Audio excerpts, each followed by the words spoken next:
স্বাগতম। আপনি শুনছেন ডিপ ওয়ার্ক, ক্যাল নিউপোর্ট রচিত এক অসাধারণ বই, যা আমাদের শেখায় কিভাবে মনোযোগ ধরে রেখে আমরা জীবনের সর্বোচ্চ ফলাফল অর্জন করতে পারি। আজকের ব্যস্ত, বিভ্রান্তিময় ডিজিটাল যুগে, যেখানে প্রতি মুহূর্তে আমাদের মনোযোগ কেড়ে নেওয়ার জন্য প্রতিযোগিতা চলছে, ডিপ ওয়ার্ক আমাদের দেখায় কিভাবে এই পৃথিবীতেই আমরা গভীর মনোযোগ ধরে রেখে সৃজনশীল ও অর্থপূর্ণ কাজ করতে পারি। এই বইয়ের মূল বক্তব্য হল, যারা গভীরভাবে কাজ করতে জানে তারাই আগামী দিনের জ্ঞানভিত্তিক অর্থনীতিতে শ্রেষ্ঠত্ব অর্জন করবে। এই বাংলা অডিও বুক সিরিজে আমরা বইটি 30টি অধ্যায়ে ভাগ করে উপস্থাপন করব, যেন প্রতিটি ধারণা সহজে বোঝা যায়। প্রতি 10টি অধ্যায়ের পর থাকবে একটি করে মধ্যবর্তী আলোচনা, যা আপনাকে সাহায্য করবে শোনা বিষয়গুলো আরও ভালোভাবে আত্মস্থ করতে। চলুন একসাথে শুরু করি গভীর কাজের এই যাত্রা। স্বাগতম ডিপ ওয়ার্কের জগতে। রাধে রাধে। অধ্যায় 1, গভীর কাজের মূল্য। এই অধ্যায়ে নিউপোর্ট বোঝান গভীর মনোযোগ দিয়ে কাজ করাটা এখনকার সময়ে এত গুরুত্বপূর্ণ কেন। সফল মানুষদের এক সাধারণ গুণ হচ্ছে তারা গভীরভাবে কাজ করতে জানে। ডিজিটাল বিক্ষেপের ভিড়ে যারা একাগ্রতা ধরে রাখতে পারে তারাই সফল হয়। অধ্যায় 2, গভীর কাজের বিরোধিতা। আমরা এমন এক সমাজে বাস করছি যেখানে ব্যস্ততা ও বহুমুখী কাজকেই সাফল্যের মাপকাঠি হিসেবে ধরা হয়। কিন্তু লেখক দেখান কিভাবে এই শ্যালো ওয়ার্ক অর্থাৎ ফাঁপা কাজ আমাদের মনোযোগ নষ্ট করছে আর আমাদের প্রকৃত সক্ষমতা থামিয়ে দিচ্ছে।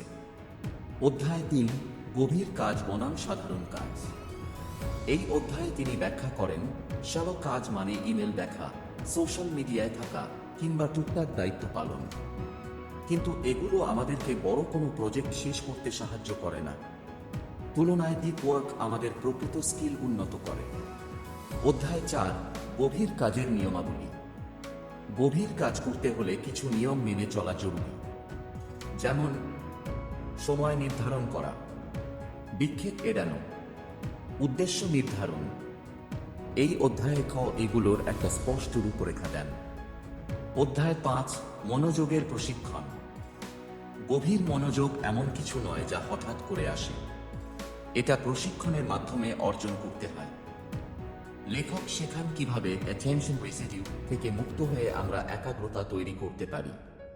অধ্যায় 6, ইচ্ছাশক্তির সীমাবদ্ধতা।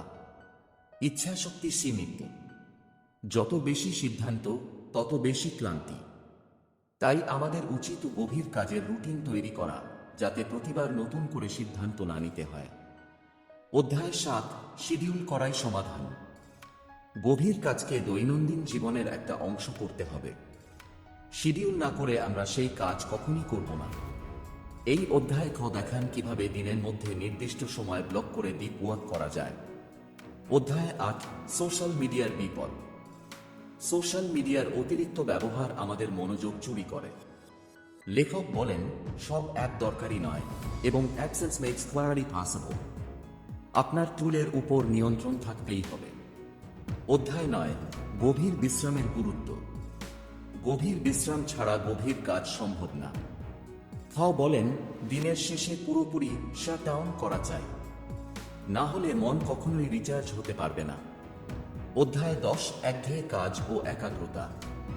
লেখক বলেন একঘেয়ে কাজ যেমন হাঁটা, ধ্যান করা, এগুলো আমাদের মনোযোগ বাড়াতে সাহায্য করে। এগুলো আমাদের মস্তিষ্ককে প্রশিক্ষণ দেয় গভীরভাবে চিন্তা করতে। আপনি এখন পর্যন্ত শুনলেন ডিপ ওয়ার্ক এর প্রথম 10টি অধ্যায়। এগুলোতে আমরা শিখলাম গভীর কাজের গুরুত্ব, শ্যালো কাজের ফাঁদ, মনোযোগ ধরে রাখার কৌশল এবং নিজের রুটিনকে কিভাবে শৃঙ্খলাবদ্ধ করা যায়।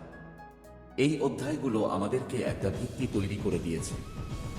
এখন আমরা পরবর্তী ধাপে যাব, যেখানে থাকবে বাস্তব কৌশল, রুটিন এবং সৃজনশীল জীবনে ডিপ ওয়ার্ক কিভাবে প্রভাব ফেলে তা নিয়ে আলোচনা।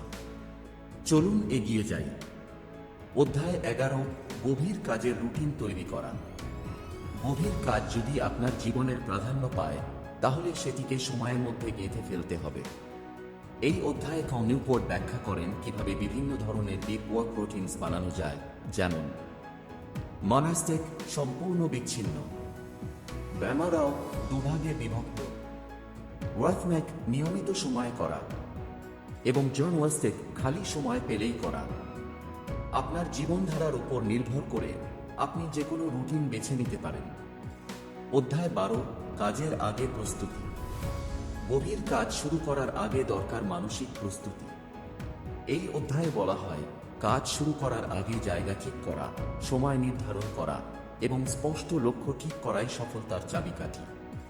খাও বলেন, if you don't plan, you plan to fail. অধ্যায় 13, কাজের জন্য একঘেয়েমিকে ব্যবহার করুন। আজকের যুগে আমরা একঘেয়েমিকে ভয় পাই, তবে লেখক বলেন একঘেয়েমি আমাদের বন্ধু। যখন আমরা বারবার এক কাজ করি তখন মস্তিষ্ক নিজেকে গভীর চিন্তার জন্য প্রস্তুত করে। এটাই অ্যাটেনশন ট্রেনিং এর একটি অংশ। অধ্যায় 14, সময়ের মূল্য বোঝা। এই অধ্যায়ে লেখক ব্যাখ্যা করেন কিভাবে আমরা প্রতিদিনের সময়কে ছোট ছোট ভাগে ভাগ করে বুঝতে পারি কোন কাজ আমাদের কতটা মূল্য দিচ্ছে। তিনি পরামর্শ দেন একটি টাইম ব্লকিং পদ্ধতি অনুসরণ করতে, যাতে সময় নষ্ট না হয় এবং সাও কাজ থেকে দূরে থাকা যায়। অধ্যায় 15, সাও কাজ শনাক্ত করা। সব কাজই সমান গুরুত্বপূর্ণ নয়।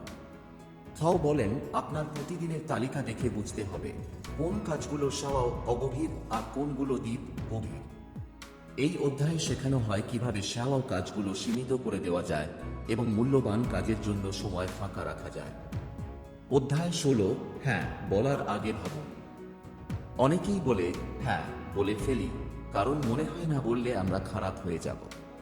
কিন্তু এই অধ্যায়ে লেখক বলেন না, বলতে শিখুন। যত বেশি সময় আপনি সাও ডিস্ট্রাকশনে দেবেন তত কম সময় আপনার ডিপ ক্রিয়েশনের জন্য থাকবে। অধ্যায় 17, গভীর কাজের পরিবেশ তৈরি করা। পরিবেশ আমাদের মনোযোগকে নিয়ন্ত্রণ করে। এই অধ্যায়ে বলা হয় একটি গভীর কাজের উপযোগী পরিবেশ কেমন হওয়া উচিত। ফোন, সোশ্যাল মিডিয়া বা খোলা ট্যাব যেন কাজের সময় বিরক্ত না করে তার ব্যবস্থাই এখানে শেখানো হয়। অধ্যায় 18, ফোকাসের সঙ্গী করুন বিশ্রামকে। খাও নিউপোর্ট বিশ্বাস করেন কাজ এবং বিশ্রামের মধ্যে একটা ভারসাম্য থাকতেই হবে। গভীরভাবে কাজ করলে ততটাই গভীরভাবে বিশ্রামও প্রয়োজন। এই অধ্যায়ে বলা হয় ইভিনিং শাটডাউন রিচুয়াল, মাইন্ডফুলনেস এবং আনপ্লাগিং এর উপকারিতা। অধ্যায় 19, কাজে না থেকেও মনোযোগ ধরে রাখা। একটা সমস্যা হলো আমরা কাজ না করলেও মনের ভেতরে সেই কাজটা ঘুরে বেড়ায়। খাও শেখান কিভাবে আমরা ওয়ার্ক শাটডাউন বলতে যা বুঝি সেটাকে সত্যি সত্যি মেনে চলতে পারি, যাতে আমরা পরিবার, বন্ধু বান্ধব এবং নিজের জন্য মানসিকভাবে উপলব্ধ থাকি। অধ্যায় 20, নিয়মিত পুনরুদ্ধার ও পর্যালোচনা। এই অধ্যায়ে বলা হয় প্রতি সপ্তাহে বা মাসে নিজের কাজের পর্যালোচনা করা কেন জরুরি। এতে বোঝা যায় আপনি কতটা গভীর কাজ করতে পারছেন, কোন জিনিস আপনাকে আটকাচ্ছে এবং পরবর্তী পদক্ষেপ কি হওয়া উচিত। খাও বলেন রিফ্লেকশন ইজ দ্য কি টু মাস্টারি। অধ্যায় 21, বাস্তব উদাহরণ। K Rowling. লেখক এই অধ্যায়ে দেখান কিভাবে হ্যারি পটার সিরিজের লেখক কে রাউলিং গভীর কাজের মাধ্যমে নিজের সৃষ্টিশীলতাকে শিখরে পৌঁছে দিয়েছিলেন। তিনি যখন সবচেয়ে গুরুত্বপূর্ণ বইটি লিখছিলেন তখন নিজের ফ্ল্যাট ছেড়ে হোটেলে চলে যান, শুধু যেন কাজের গভীরতাকে রক্ষা করতে পারেন। এর মধ্য দিয়ে বোঝা যায় গভীর কাজ শুধু কর্পোরেট বা একাডেমিক ক্ষেত্রে নয়, সৃজনশীল কাজেও অপরিহার্য। অধ্যায় 22, প্রযুক্তিকে বেছে নেওয়ার কৌশল। খাও বলেন সব প্রযুক্তি আপনার জীবনের জন্য উপকারী নয়। এই অধ্যায়ে বলা হয় কিভাবে এনি বেনিফিট পদ্ধতির বদলে ক্রাফটসম্যান অ্যাপ্রোচ ব্যবহার করে আপনি ঠিক করবেন কোন প্রযুক্তি আপনি ব্যবহার করবেন আর কোনটা বাদ দেবেন। অধ্যায় 23, ইন্টারনেট ছাড়াও জীবনের উন্নতি। লেখক বোঝান অলওয়েজ অনলাইন থাকা মানে সবসময় প্রোডাক্টিভ থাকা নয়, বরং ইন্টারনেট থেকে কিছু সময়ের জন্য দূরে থাকাটাই আমাদের মন ও মনোযোগকে তরতাজা করে। এখানে থাকছে ইন্টারনেট সার্ভার বা নির্দিষ্ট সময় ইন্টারনেট ছাড়া থাকার অনুশীলনের গুরুত্ব। অধ্যায় 24, ব্যস্ততার ভ্রম।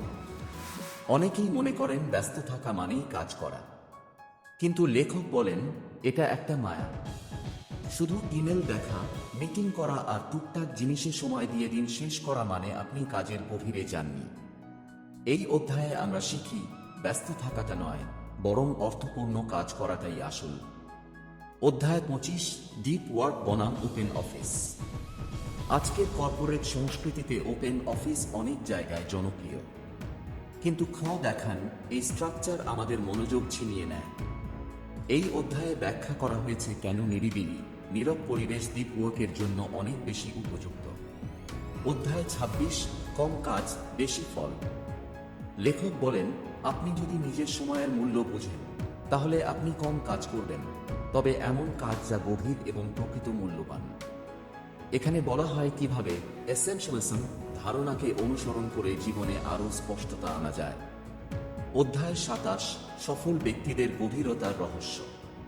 এই অধ্যায়ে লেখক কিছু সফল মানুষের উদাহরণ দেন, যেমন জং, বিল গেটস বা অ্যাডাম গ্র্যান্ট।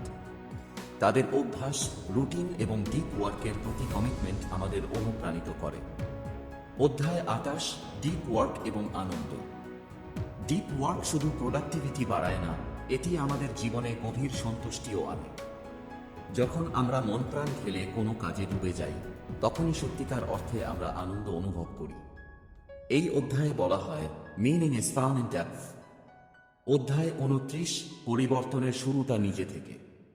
লেখক বলেন, আপনার চারপাশ শালা ডিস্ট্র্যাকশনে ভরা থাকলেও আপনি নিজে সিদ্ধান্ত নিতে পারেন একটা গভীর জীবনের জন্য। এই অধ্যায়ে রয়েছে কিভাবে ধাপে ধাপে শুরু করবেন, কিভাবে বাধা অতিক্রম করবেন এবং নিজের পথ নিজে তৈরি করবেন। অধ্যায় 30, একটি গভীর জীবনের ঘোষণা। শেষ অধ্যায়ে কাউন্টারপোর্ট আমাদের আহ্বান জানান একটি সেবা নয়, বরং ডিপ জীবন বেছে নিতে। গভীর কাজের অভ্যাস শুধু কর্মক্ষেত্রে সাফল্য আনে না, বরং এটা জীবনকে অর্থবহ করে তোলে। এখানে রয়েছে একটি চ্যালেঞ্জ, আগামী 30 দিন ডিপ ওয়ার্ক অনুশীলন করে দেখুন আপনার জীবন কিভাবে বদলায়। আপনি এখন শুনলেন ডিপ ওয়ার্ক বইটির পুরো বাংলা সারাংশ 30টি অধ্যায়ে ভাগ করে। এই যাত্রায় আমরা শিখেছি মনোযোগী নতুন যুগের সম্পদ, শ্যালো ডিস্ট্রাকশন থেকে মুক্ত হতে হবে এবং গভীর কাজই আমাদের জীবনের মানে খুঁজে পেতে সাহায্য করে। আপনি যদি এই বইয়ের মূল ধারণাগুলো মেনে চলেন, তাহলে একসময় দেখতে পাবেন আপনার চিন্তা, কাজ এবং জীবন সবকিছুতেই পরিবর্তন আসছে। অ্যাডিবক সাউথ চ্যানেল থেকে বিদায় নিচ্ছি আজকের মতো। চ্যানেলটি সাবস্ক্রাইব করুন যেন পরবর্তী অডিও বুকগুলো মিস না হয়। রাধে রাধে।